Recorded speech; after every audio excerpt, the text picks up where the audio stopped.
Naruto सिर्फ एक anime नहीं है, ये एक जर्नी है नारुतो उज़ुमाकी के होकागे बनने के सपने की, जिसके साथ एक पूरे जनरेशन ने एक बहुत लंबा वक्त बिताया है। और दोस्ती, एडवेंचर और एक्शन की एक कहानी बहुतों को एनिमे की दुनिया में लाने का एक एंट्री पॉइंट साबित हुई थी। और आज ये वीडियो मौका होने वाली है इसी एनिमे के बारे में और भी बहुत कुछ जानने का, जिसकी रिक्वेस्ट आप में से लिटरली बहुत सारे लोगों ने की थी। I mean लिटरली बहुत सारे लोगों ने। एंड ऑफ कोर्स मैं आप सबका यहाँ पर शुक्रिया अदा करना चाहता हूँ।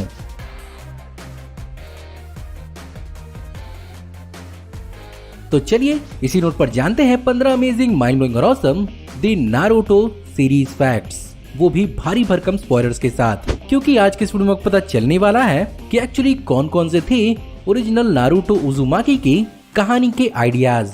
नारुतो के हेडबैंड्स का आखिर क्या राज है और इन्हें आखिर सीरीज के अंदर क्यों अडॉप्ट किया गया। जानेंगे नारुतो के नाम के ओरिजिन के बारे में और उसके फेवरेट इचिराकु रेस्टोरेंट के बारे में। कौन कौन से सीन को इंटरनेशनल ऑडियंस के लिए किस किस तरह से बदला गया था। जानेंगे कि एक्चुअली नारुतो की फ्रेंचाइजी कितनी बड़ी है, साथ ही साथ इस पूरे की पूरी फ्रेंचाइजी के क्रिटिकल और फाइनेंशियल अचीवमेंट्स के बारे में। और फाइनली जानेंगे कि कहां पर बन रही थी लाइव एक्शन नारुतो की हॉलीवुड मूवी और उसका क्या हुआ। ये और बहुत कुछ आपका इस वीडियो में इंतजार कर रहे हैं, तो देर किस बात की। हे गाइस, मेरा नाम है पंकज सागर और आपका स्वागत है गेमों को हिंदी के एक और फ्रेश वीडियो में। Now without wasting any more time, let's get started. Naruto के बनने की शुरुआत एक्चुअली मांगा के रूप में 1995 में हुई थी, जब यहाँ पर इसके क्रिएटर मसाशी किशोमोतो ने अपनी एक और मांगा काराकुरी के लिए हॉप स्टेप अवार्ड जीता था। और वो यहाँ पर बेसिकली नारुतो के पर्सनैलिटी के लिए ड्रैगन बॉल जी के मेन प्रोटैगनिस्ट गोकू के प्लेफुल और मिस्चीवियस पर्सनैलिटी से बहुत ज्यादा इंस्पायर हुए थे और यहीं से उन्हें एक और कहानी को लिखने का आइडिया आया।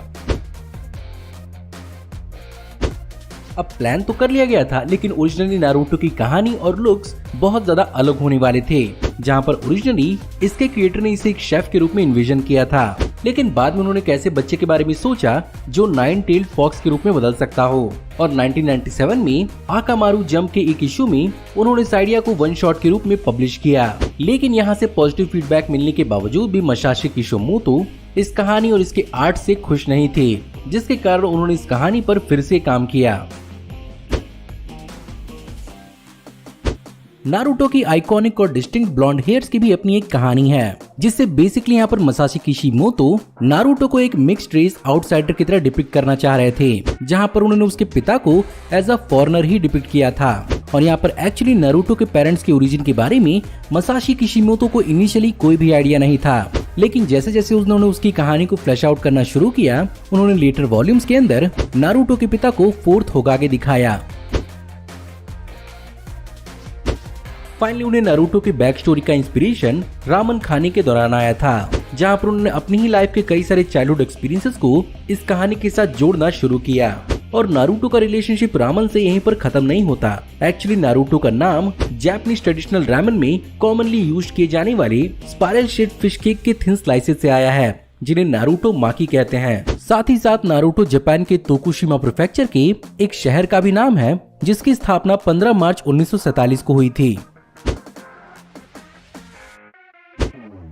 आज भले ही नारुतो के हेडबैंड्स इस सीरीज के निंजास के लिए एक सिंबॉलिक मीनिंग रखते हों, लेकिन बहुत कम लोग जानते हैं कि इस हेडबैंड का प्लान तो कुछ और ही था। जहां पर इनिशियली इस सीरीज के अंदर आप में से कईयों ने नारुतो और बाकी निंजास को 4 हेडबैंड्स की बजाय गॉगल्स को इस्तेमाल करते हुए देखा होगा, लेकिन इन्हीं गॉगल्स को मांगा के अंदर ड्रॉ करने की वजह से मांगा के प्रोडक्शन में बहुत ज्यादा डिले हो रहा था, जिसके कारण इस हेडबैंड के आइडिया को सजेस्ट किया गया, जिसे फाइनली एनिमे के अंदर भी अडॉप्ट किया गया।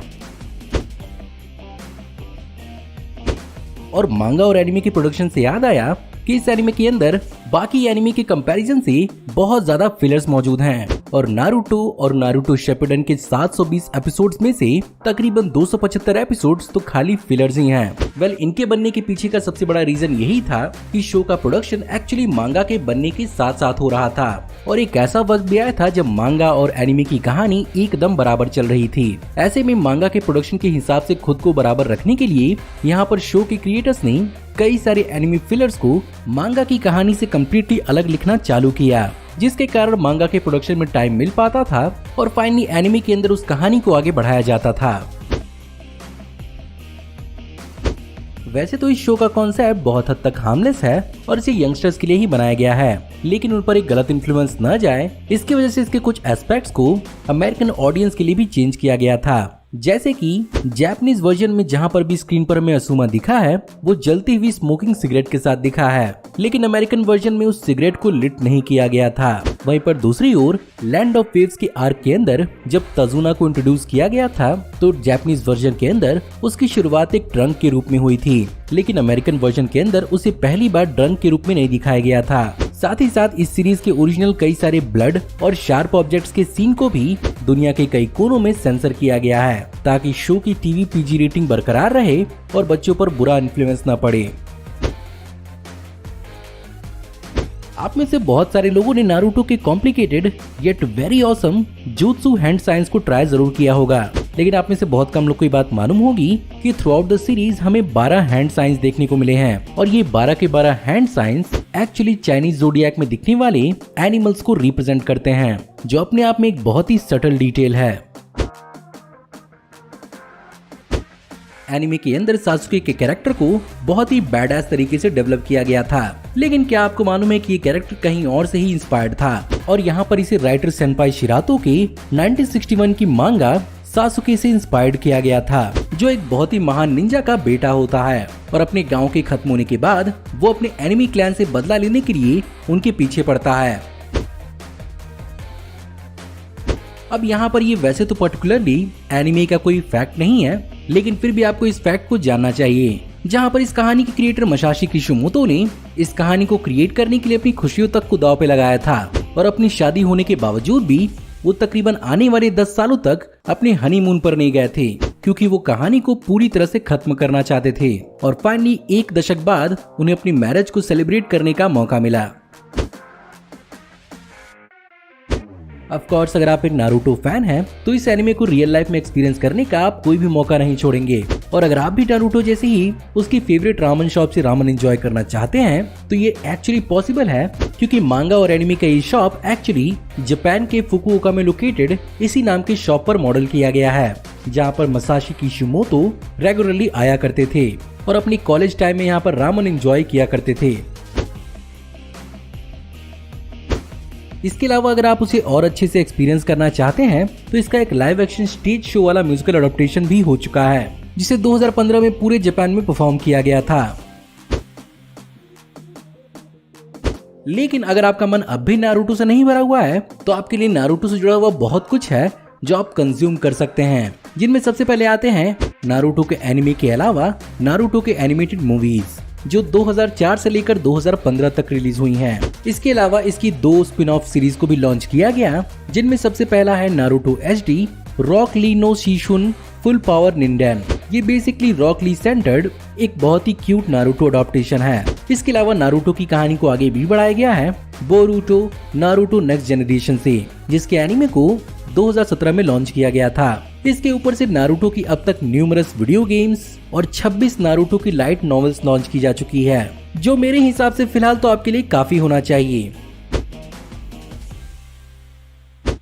बात करें अगर नारुतो के अचीवमेंट के बारे में तो ये लिस्ट बहुत लंबी चौड़ी है, और शुरुआत करें अगर मांगा से तो नारुतो की मांगास अब तक 250 मिलियन कॉपीज दुनिया भर में बिक चुकी हैं और ये दुनिया की चौथी हिस्ट्री की सबसे ज्यादा बिकने वाली मांगा है, जिसमें से सिर्फ और सिर्फ आधा ही जापान के अंदर सर्कुलेट हुई हैं। और तो और एनिमे में नारुतो शिपुडेन जापान का सबसे ज्यादा देखे जाने वाला एनिमे सीरीज बना, जहां पर नारुतो की वजह से ही 2011 में विज मीडिया को $200 मिलियन का मर्चेंडाइजेस को बेचकर फायदा पहुंचा और विज मीडिया ने 2019 तक 3 मिलियन नारुतो होम यूनिट्स को बेचा था। और बाहर की लाइसेंसिंग की वजह से ये जापान के one of the most earning animes में से एक बना है। साथ ही साथ इसे IGN ने टॉप 100 एनिमेटेड सीरीज में से 38 की रैंकिंग दी है। अब भले ही एनिमेशन में हमने नारुतो को बहुत बार एंजॉय कर लिया हो, लेकिन अब तक कभी इसे लाइव एक्शन में क्यों नहीं अडॉप्ट किया गया? वेल, इसकी कोशिश सर्टेनली की गई है, जहां पर अमेरिकन सिनेमेटोग्राफर निक शॉ ने नारुतो के कुछ एक्शन सीक्वेंसेस को लाइव एक्शन में यूट्यूब पर डेवलप किया था, और इस चीज को देखकर फैंस ने ऑनलाइन नारुतो की एक लाइव एक्शन मूवी बनाने के लिए पिटीशन भी साइन किया था। जहां पर फैंस के 12,000 सिग्नेचर्स इकट्ठा हुए थे और इसी चीज को देखकर लायंसगेट एक्चुअली इसकी मूवी बनाने के लिए इंस्पायर भी हुआ था, जहां पर वो इसके कहानी और मांगा के क्रिएटर मसाशी किशिमोतो के साथ मिलकर इसे डेवलप भी कर रहे थे। लेकिन 2018 तक इसकी स्क्रिप्ट डेवलप नहीं हो पाई थी और अभी इस लाइव एक्शन मूवी का क्या हाल चल रहा है ये किसी को नहीं मालूम। तो गाइज ये थे 15 अमेजिंग माइंड ब्लोइंग और awesome the Naruto series facts. Of course copyright के चक्कर में मैंने इस वीडियो को थोड़ा मिनिमलिस्टिक एडिट किया है। साथ ही साथ इंडिया में जैसा कि नारुतो एक बार फिर से प्रीमियर होने जा रहा है, मैंने इंटेंशनली इस वीडियो के अंदर कुछ स्पॉयलर्स को कम रखा था। उम्मीद करता हूं कि आपको आज की वीडियो पसंद जरूर आई होगी और अगर आपको आज की वीडियो पसंद आई हो तो इस वीडियो को लाइक जरूर करिएगा। हमारी आने वाली ऐसी ऑसम वीडियोस को देखते रहने के लिए हमारे चैनल को सब्सक्राइब करिए, बेल वाले आइकन को दबाइए और हमारी वीडियोस को बिना मिस किए एंजॉय करते रहिए। और अगर आप चाहें तो इस वीडियो के लिंक को अपने दोस्तों के बीच में जितना हो सके उतना शेयर करें। Thank you for watching, see you in the next video. Till then take care, good bye.